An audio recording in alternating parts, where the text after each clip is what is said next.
당신이 궁금한 이야기, 당신이 알고 싶은 이야기. 하지만 보험회사에서는 절대 알려주지 않는 보험의 진실을 파헤치는 보험탐정 정혜원입니다. 한 번 걸리면 높은 치료비 탓에 가정경제에 큰 부담을 주는 암. 암에 걸리지는 않을까 혹시 모를 상황에 대비해 암보험 준비하신 분들 많으실 텐데요. 그런데 암보험을 준비했는데도 불구하고 암 진단금을 받지 못하는 일이 심심치 않게 일어나고 있다는 사실 알고 계신가요? 병원에서 방광암 진단을 받았어요. 큰 충격을 받았지만 마음을 추스르고 보험금 청구를 했어요. 그런데 보험금 지급이 다 안 된다는 거예요. 암이 분명한데 왜 못 주겠다는 거죠?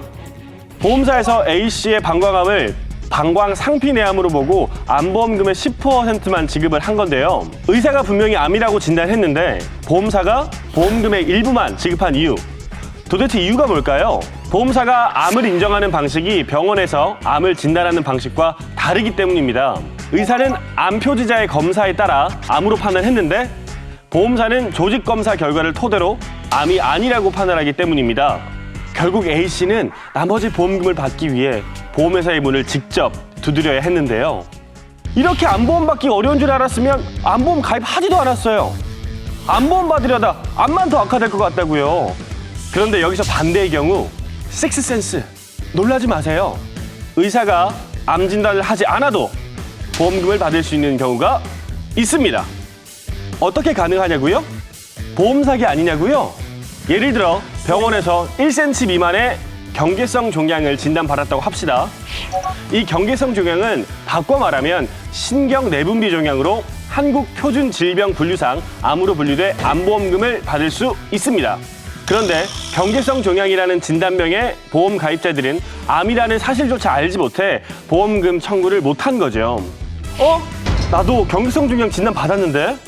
하시는 분들 지금 당장 보험 증서 확인하시기 바랍니다. 의사가 암 진단을 하지 않았지만 보험금 탈 수 있는 사례는 또 있습니다. 종양의 크기가 작거나 주변 조직으로 침범하지 않아 유사암인 상피내암 혹은 경계성 종양으로 진단받은 경우입니다.